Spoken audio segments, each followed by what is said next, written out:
우리는 지난 주일에 사사기의 첫 번째 부록인 17장에서 18장을 통하여 하나님을 왕으로 섬기지 않은 이스라엘 백성들의 영적 타락상을 살펴보았습니다.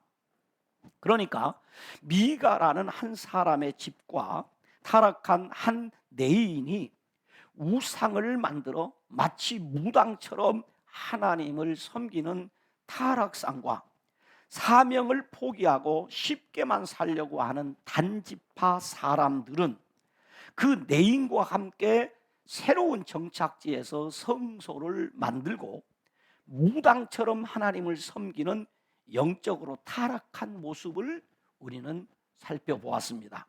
그리고 오늘은 19장에서 21장까지의 말씀을 중심으로 하나님을 왕으로 섬기지 않는 이스라엘 백성들의 도덕적 타락상을 살펴보려고 합니다. 한 내인이 또 여기서 등장합니다. 이게 앞에 17장, 18장에 나왔던 내인이 아니고 또 다른 한 무명의 내인입니다. 이 내인이 유다 베들레헴에서 첩과 함께 에브라임 산지로 돌아오는 길에 베냐민 기브아에서 한 노인의 집에 유숙하던 중에 그 기브아의 불량배들의 습격을 받아 그 첩을 내어주었는데 그 불량배들에게 이 첩이 밤새도록 능욕을 당한 끝에 죽게 됩니다. 분노한 이 내인은 복수하기 위해서 첩의 시체를 토막을 내어 이스라엘 각 지파의 지도자들에게 택배로 보냅니다. 그래서 이 도망난 시체를 받은 각 지파의 지도자들은 그 시체를 받아보고 분노를 합니다. 그래서 비상총회를 소집하여 베냐민 지파와 전쟁을 선포함으로 내전이 일어나게 됩니다. 그 결과 전쟁에서 패한 베냐민 지파가 소멸하게 되자 그 대책을 세우지만 문제는 해결되지 않고 더 큰 죄악의 나락으로 빠지게 된다는 것이 19장에서 21장까지의 전체적인 내용입니다.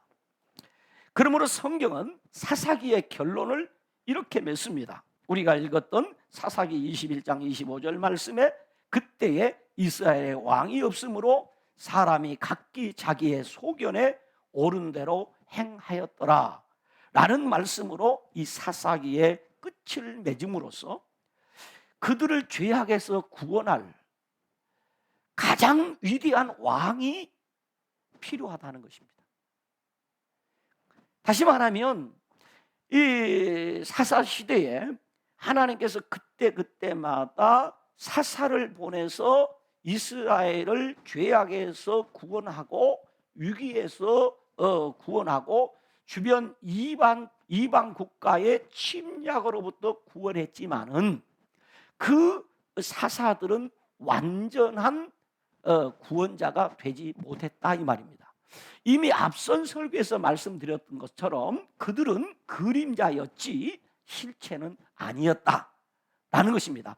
그러므로 오늘 이 마지막 결론 선구를 통해서 우리에게 주는 또 다른 메시지는 바로 우리에게는 가장 완벽하고 위대하고 온전한 왕이 필요하다. 그래서 우리로 하여금 우리의 시선을 바로 그 왕에게로 돌려 그 왕을 바라보게 한다는 이야기입니다. 그래서 오늘 설교 제목이 가장 위대한 왕을 바라보라 라고 정하게 된 것입니다. 첫째, 사사시대는 한 개인이 소견에 옳은 대로 행했다 그랬습니다. 본문에 보면 사람이 각기 각자 다 그 말입니다. 어떻게 살았느냐? 소견에 옳은 대로 행하였더라 이 말입니다. 아버지는 아버지대로, 어머니는 어머니대로, 아들은 아들대로, 딸은 딸대로 다 각기.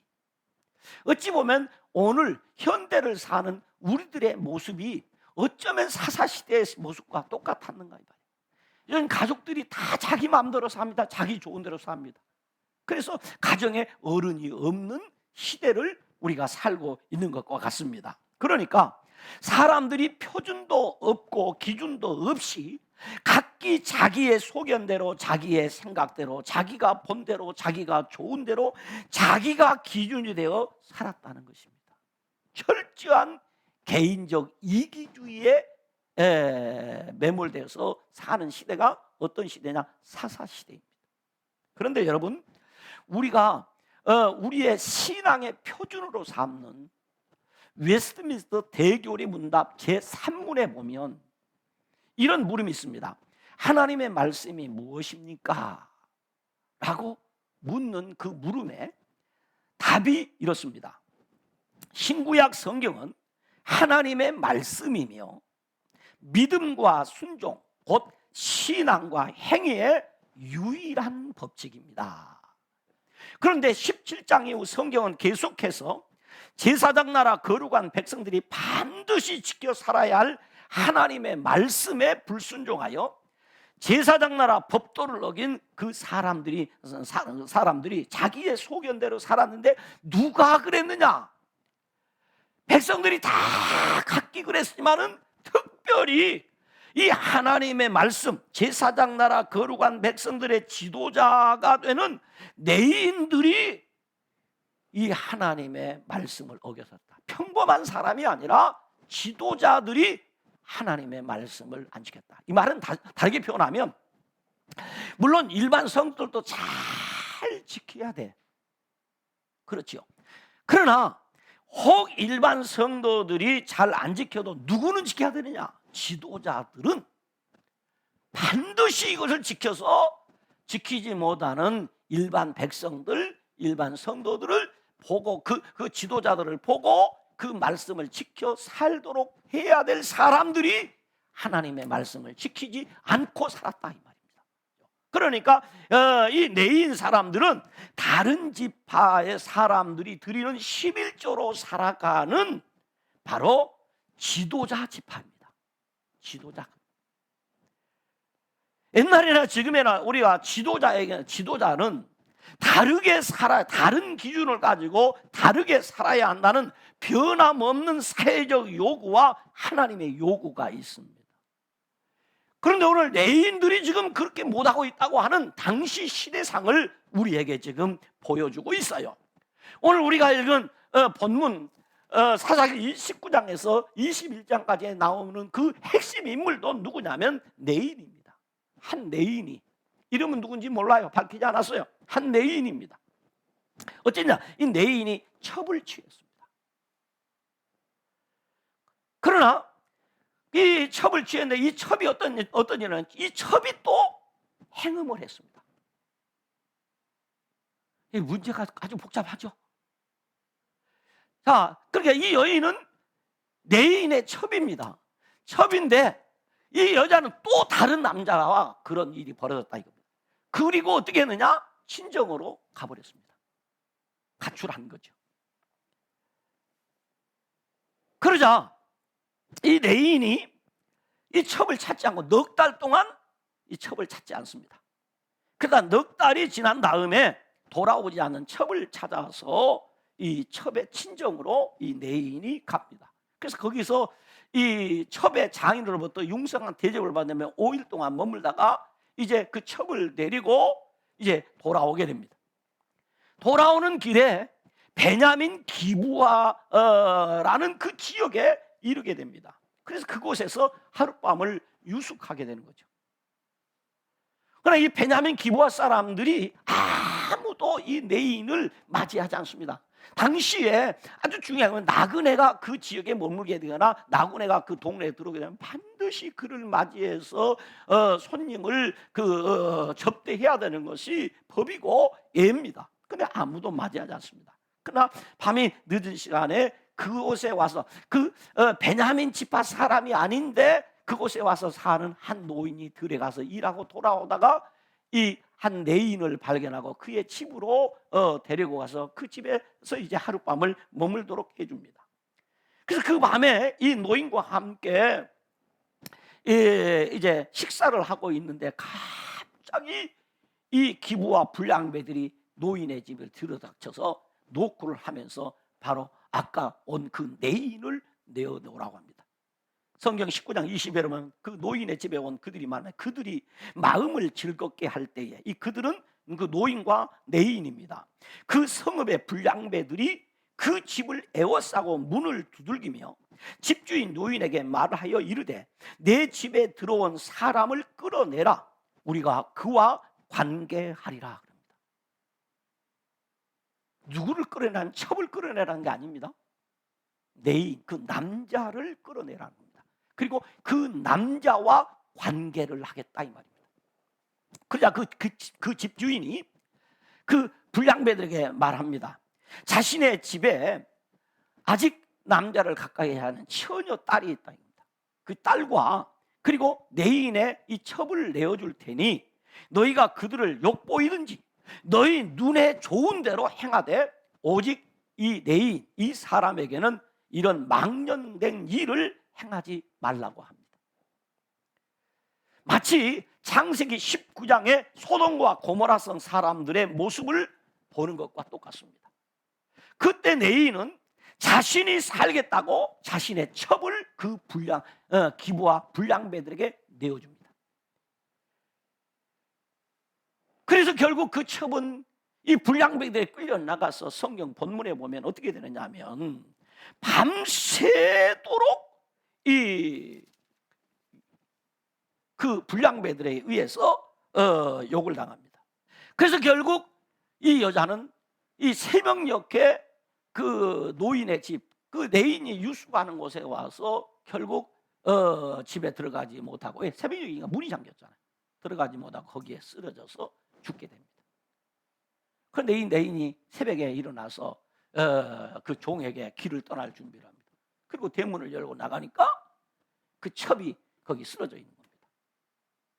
일어나라, 가자. 그런데 대답이 없습니다. 보니까 이미 죽었습니다. 그 광경을 본 이 내인이 분노하면서 그 첩의 시체를 토막을 내어 각 지파 지도자들에게 그 시체를 보내어 그 지파의 각 지파의 지도자들을 선동하여 내전을 일으키는 끔찍한 범행을 하게 된 것입니다.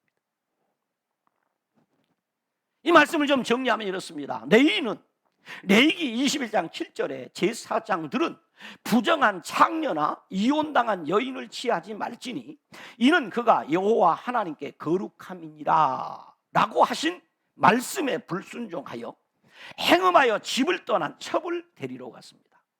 첩을 취한 것도 잘못한 일이지만 행음한 첩을 데리러 간 것은 더욱 잘못한 일입니다. 두 번째는 이 내인은 자신이 살겠다고 첩을 불량배들에게 내어주고 새벽에 일어나 길을 떠나려고 합니다. 그러니까 이 내인은 자신의 안위만을 추구하는 지독한 이기주자의 비겁함의 극치를 보여줍니다. 세 번째는 이 내인은 자신의 잘못은 전혀 생각하지도 아니하고 복수할 생각만 했습니다. 그래서 첩의 시체를 토막내어 각 지파에게 보내는 끔찍한 일을 한 것입니다. 억울하게 죽은 첩을 2번 죽이는 일을 서슴없이 행했다는 것입니다.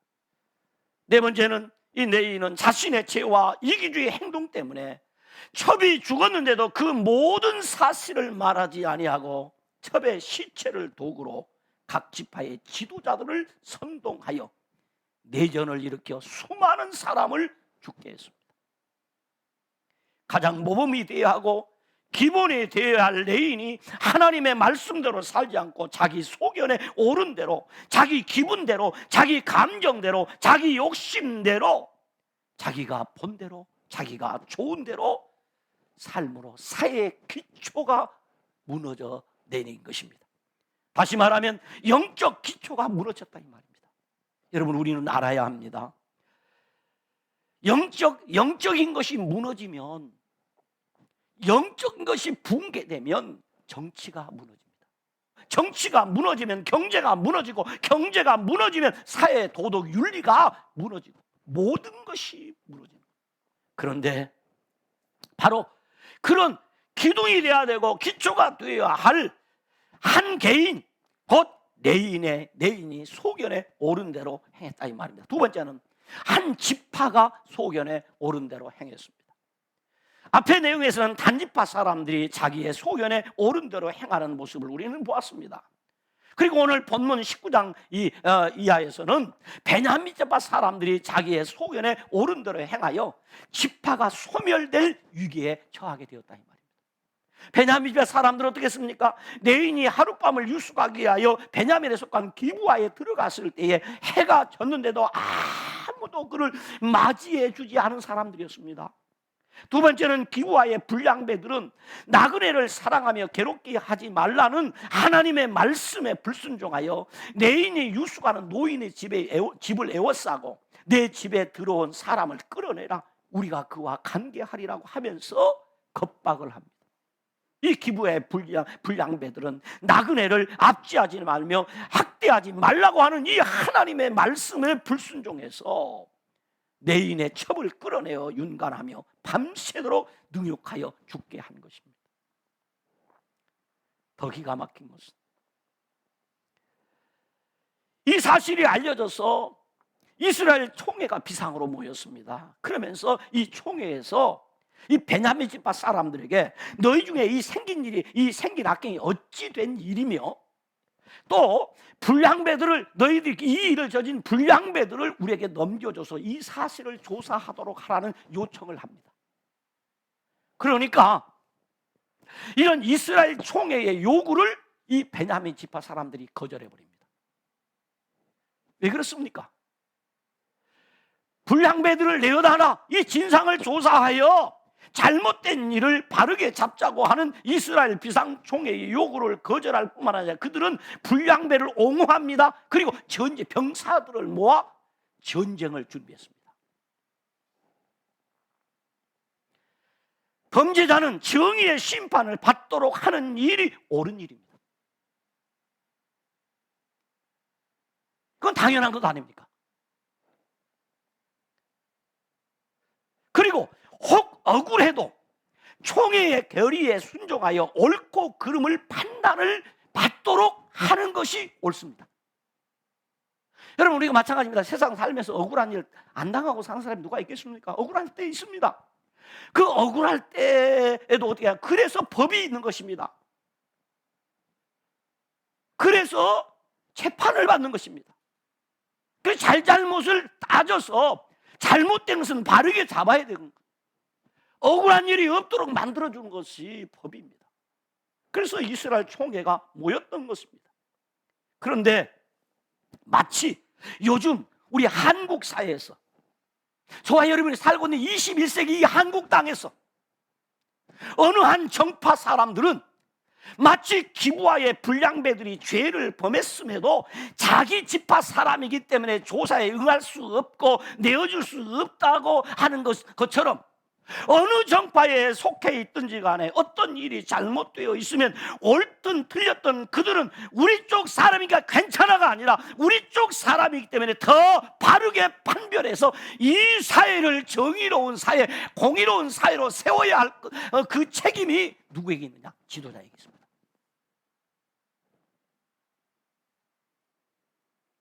그러므로 잘못된 혈통의식, 잘못된 친족의식, 잘못된 민족의식, 잘못된 정파의식, 잘못된 내편의식은 공동체를 분열시키고 멸망하게 하는 암덩어리입니다. 결국 이스라엘 총회의 연합군과의 전쟁에서 유리한 지형 덕분에 2번은 이깁니다. 베냐민 지파가.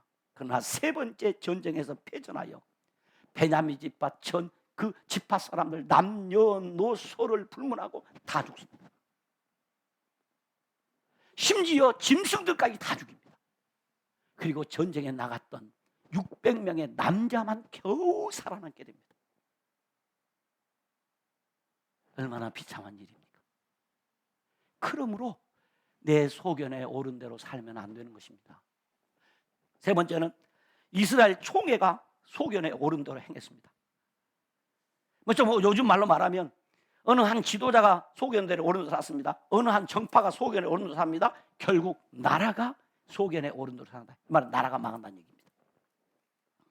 내인이 보낸 시체 토막을 본 이스라엘 각 지파의 지도자들은 당황해하고 분노하며 비상총회를 소집했습니다. 그러나 제사장 나라의 법을 지켜 살지 않고 자기의 소견에 옳은 대로 살아가는 사사 시대에는 이 기부와 사건은 그렇게 뭐 별로 큰 사건도 아닌 평범한 사건이었습니다. 왜? 그런 일이 너무 다반사로 일어나기 때문입니다. 이런 사건들은 뭐 다반사로 일어났습니다. 사사 시대에.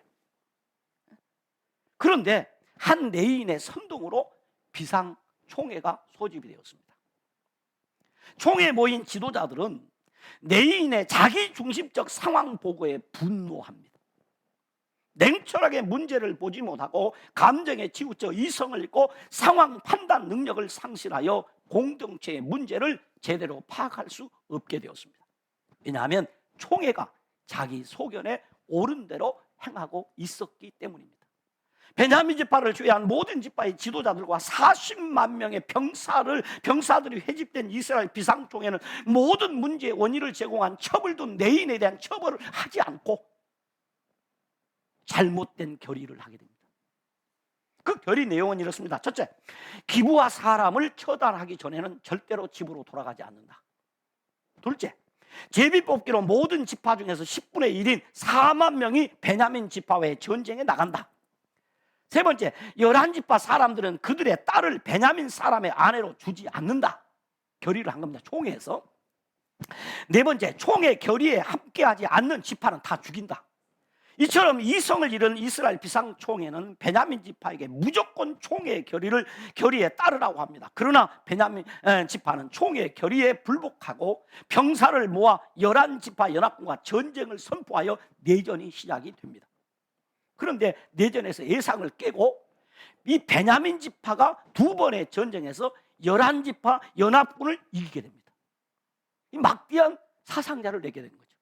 그러나 이 베냐민 지파는 세 번째 전쟁에서 병사 600명 외에 모든 지파 사람이 전멸해버렸습니다.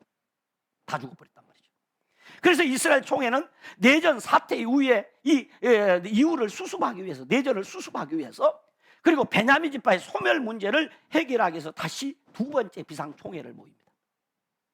이 전쟁을 치러보니까 큰일 났습니다. 왜? 하나님께서는 이스라엘의 12지파를 반드시 두도록 했는데 한 지파가 지금 없어질 위기에 처했어요. 그래서 21장에 보면 그 문제를 심각하게 다루는 내용이 기록되어 있습니다. 그리고 또 자기들의 소견에 옳은 대로 몇 가지를 결의합니다. 두 번째 총회에서. 그 결의 내용은 첫째는 앞선 총회에서 맹세하고 결의한 내용에 따라 11지파 연합군에 붙잡힌 야베스 길르앗을 응징하기로 한다. 두 번째, 베냐민 지파를 멸절 상태로까지 몰고 간 것을 후회하며 대안을 찾도록 하고 베냐민 지파와 평화를 선포한다. 전쟁 종결 선언을 한다 이 말이죠. 그 다음에 세 번째, 야베스 길르앗에 붙잡아온 처녀 400명을 베냐민의 살아남은 600명의 남자들에게 주어 아내로 삼도록 한다. 네 번째로, 아직 아내가 없는 200명의 베냐민 남자들은 명절에 실로에 와서 찬양하고 춤추는 사람들, 이 여자들 했다면요. 처녀들이 각 지파에서 와서 그 춤추러 나오는 여자들을 이 베냐민 남자들이, 아내를 아직 못 찾은 남자들이 납치하여 아내를 삼도록 하여 종족을 보존하도록 한다. 이게 말이 됩니까? 이게 문제가 되는 게 뭐냐면 이스라엘 각 지파는 베냐민 남자에게 딸을 아내로 주지 않는다고 정했단 말이에요. 그러나 이때 다른 지파의 딸들이 잡혀가면 자기들이 변호하여 그것을 합법화한다. 이게 말도 안 되는 겁니다. 그럼 이 문제를 해결하려면 잘못된 결의를 수정해야 됩니다. 베냐민 지파 사람들에게 자기의 딸을 아내로 주지 않는다고 하는 이 법은 하나님이 이미 어떻게 하냐면 반드시 이스라엘 지파는 그들끼리 결혼을 하도록 법으로 정했고 이방 여인과 결혼을 하지 못하도록 했거든요. 그러니까 하나님의 법을 뛰어넘은 결의는 잘못된 것입니다. 참으로 어리석은 총회의 어리석은 결의가 아닐 수 없습니다. 이것은 모두 총회가 자기 소견에 옳은 대로 행했기 때문입니다. 이 일 때문에 어떻습니까? 길르앗 야베스 사람, 그 수많은 사람이 다 죽었지 않습니까? 여러분, 딸을 빼앗긴 그 집들은 어찌 해야 됩니까? 또 붙잡혀간 거기 왔던 처녀들은 어찌 가서 살아야 됩니까? 인간의 방법으로는 답이 안 나온다는 거죠. 사랑하는 성도 여러분, 말씀을 정리하고 싶습니다. 하나님께서 세우시는 제사장 나라 거룩한 백성들을 위한 하나님의 시스템은 이스라엘 백성 중에서 전쟁에 나갈 수 있는 20세 이상인 남자들은 1년에 3차례 하나님이 정해주신 명절, 유월절, 칠칠절, 초막절에 하나님의 이름을 두시려고 택하신 곳, 아무 데가 아닙니다. 아무 데나가 아니에요. 하나님의 이름을 두시려고 택하신 곳, 곧 중앙성소에서 열리는 총회에 나오도록 했습니다. 명절에 총회를 모이도록 했단 말이에요. 다 그때 모이도록. 그렇게 함으로 12지파 가운데 불필요한 오해를 불식시키고 강력한 내부 결속을 통해서 외부의 적의 침입을 막아내도록 하나님께서 제사장 나라의 시스템을 주셨단 말이죠.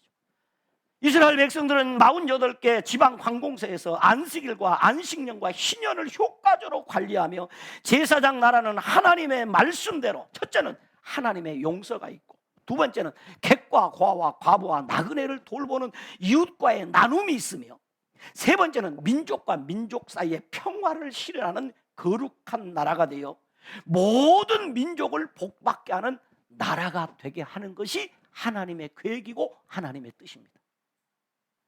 그런데 안타깝게도 사사시대는 하나님이 주신 율례와 법도와 규례, 곧 하나님의 말씀보다도 자기 생각과 자기 소견에 옳은 대로 행함으로 제사장 나라의 시스템이 무너져 버린 것입니다.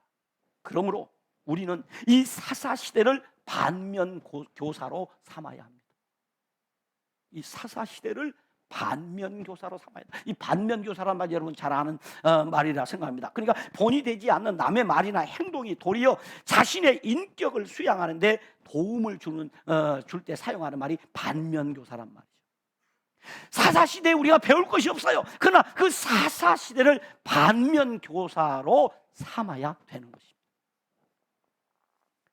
사사기 17장 6절과 21장 25절에 그때 이스라엘에 왕이 없으므로 사람이 각기 자기의 소견에 옳은 대로 행하였더라라는 말씀과 18장 19장 1절에서 그때 이스라엘에 왕이 없었고 라는 말씀은 이스라엘 백성들에게 뭐가 필요하다? 그들을 구원할 참된 구원자, 그들에게 정말 필요한, 그들의 문제를 원천적으로 해결할 수 있는 왕이 절실히 필요하다 이 말입니다. 절실히 필요해요. 그러니까 또 다른 왕이 아니라 가장 위대한 왕이 필요하다. 그러면 이 가장 위대한 왕은 누구실까요? 성경은 사사시대 이후에 하나님의 마음에 합한 왕, 하나님의 뜻을 다 이루실 왕을 소개합니다. 그 왕이 다윗 왕입니다. 그 왕이. 그러나 여러분, 다윗 왕은 실체가 아니라 그림자입니다. 구약에 나오는 인물이나 사건은 실체가 아니고 신약을 보여주는 그림자라고 했습니다. 그래서 다윗 왕인데 이 다윗 왕은 실체가 아니고 그림자입니다. 그러니까 다윗 왕을 통해서 보여주는 실체가 있다 이 말입니다. 그 실체가 바로 유대인의 왕으로 오신 예수 그리스도입니다. 그렇습니다. 유대인의 왕이신 예수님은 다윗 왕의 후손으로 오셔서 유대인의 왕으로서 삶을 사시다가 유대인의 왕으로서 자기 백성을 구원하시기 위하여 십자가에 달려 죽으셨습니다. 그래서 그 예수님을 십자가에 달 때 그 일을 집행하던 총독 빌라도는 그 십자가 위에 죄패를 붙이는데 무엇이라고 죄패를 붙였냐? 유대인의 왕 예수 이렇게 썼어요. 유대인의 왕 예수라고 붙였어요. 우리가 사사기를 통해서 분명하게 알아야 할 것은 가장 위대한 왕의 통치 아래 겸손히 순복할 때만이 개인과 가정과 공동체가 사사시대의 비극과 불행에서 구원을 얻게 되고 하나님의 뜻을 따라 행복한 삶을 살게 된다는 것입니다. 그러므로 우리는 사사시대를 반면교사로 삼아야 합니다. 이야기 하나 하고 말씀을 마치기를 원합니다. 영국 역사상 가장 신앙이 좋고 백성들의 선정을 많이 베풀었던 왕으로 여러분은 어떻게 기억합니까? 역사가 평가하기를 바로 빅토리아 여왕이라고 이렇게 평가를 합니다. 그런데 빅토리아와 여왕이 종종 이제 궁을 나와서 평상복을 입고 서민들과 만나 이 대화하는 것을 아주 즐겼다고 합니다. 그럼 어느 날 아주 믿음이 좋은 한 과부 집을 찾아갔습니다. 이 여왕이. 그 여왕은 그녀와 함께 신앙의 대화를 하던 중에 아주 그녀의 믿음에 감동을 받았어요. 얼마나 이 여인이 혼자 남편 없이 사는데도 불구하고 믿음으로 사는 거예요. 그때 이 여왕이 이 여인에게 묻습니다. 지금까지 부인을 찾아온 손 중에 가장 고귀한 분은 누구셨습니까? 라고 묻습니다. 그 여왕은 내심 이 여자가 그분은 바로 예수님이셨습니다 라고 대답할 것을 기대하고 이 질문을 했어요. 왜냐하면 신앙적인 이야기를 주고받았으니까. 그런데 이때 이 여인이 하는 대답은 네, 가장 귀한 손님은 바로 여왕 폐하이십니다. 폐하께서는 제 생애 최고의 손님이십니다 라는 뜻밖의 대답을 하는 것이었습니다. 그러자 실망한 이 여왕이 이 여인에게 묻습니다. 부인을 찾아온 최고의 손님은 예수님이 아니셨습니까? 라고 물었습니다. 그러자 그녀는 빙그레 웃으면서 대답하기를 폐하, 예수님은 손님이 아니십니다. 예수님은 제 주인입니다. 예수님은 손님이 아니라 나의 주인이십니다. 예수님은 처음부터 우리 집에 계신 분입니다. 그리고 저는 그분을 위해 존재할 뿐입니다 라고 했답니다. 과연 믿음이 최고인 여인이죠. 빅토리아 여왕은 그녀의 대답에 다시 한번 놀랐다고 합니다. 그녀의 말대로 예수님은 그녀의 손님이 아니었습니다. 바로 예수님은 그녀의 주인이셨고 진정한 그녀의 왕이셨습니다. 그 다음에 예수님은 오늘 여러분에게는 어떻습니까? 여러분 가정의 손님입니까? 여러분 가정의 주인이십니까? 예수님은 여러분의 손님입니까? 여러분의 주인입니까? 여러분, 사사기가 말하는 것은 바로 주님은 우리의 왕이시며 우리의 주인으로 끝나는 분이 아니라는 것입니다. 하나님은 우리의 왕이자 주인일 뿐만 아니라 우리를 가장 사랑하시는 아버지십니다. 때문에 하나님을 알고 하나님을 전적으로 의지하는 삶이 가장 복된 삶이고 가장 행복한 삶이고 가장 의미가 있는 삶이라는 거지. 바로 사사기는 오늘 우리에게 이 메시지를 지금 주고 있습니다. 그러므로 사사시대를 반면교사로 삼아 하나님은 말씀으로 우리 인생의 크고 작은 일들을 결정하도록 오늘도 하나님은 이 사사기를 통해서 우리에게 주는 교훈은 우리 인생의 크고 작은 모든 일의 결정을 하나님의 말씀으로 기준 삼아 하도록 하고 있습니다. 그리고 우리의 모든 행동은 인간적인 열심이 아니라 하나님의 열심 곧 하나님으로 말미암아 하나님을 위하여 열심하는 삶을 살아야 할 것을 말씀하고 있습니다.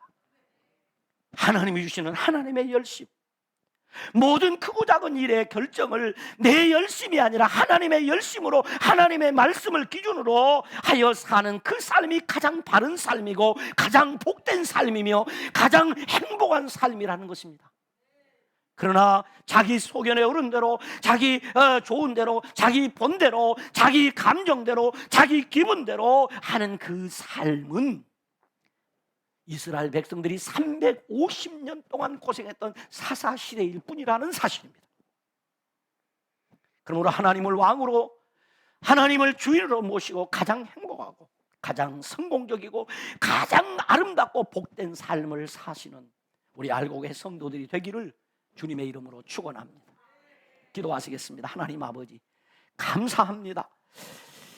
하나님께서 8번의 이 사사기를 통해서 우리에게 말씀을 주신 것을 참 감사합니다. 사사시대에 사람들이 그리한 것이 아니라 내가 그리했습니다. 하나님의 말씀보다 내 감정이 우선했고, 하나님의 그 말씀보다 내 주장이 앞섰고, 하나님의 그 가르침보다도 내 소견이 먼저 앞섰던 것을 회개합니다. 용서해 주시옵소서. 이제 하나님 그 말씀을 표준으로 하여 내 인생의 크고 작은 일을 결정하고, 이제 인간의 열심이 아니라 하나님의 열심으로 하나님을 위하여 하나님으로 말미암아 살아가는 복된 삶을 살기를 원합니다.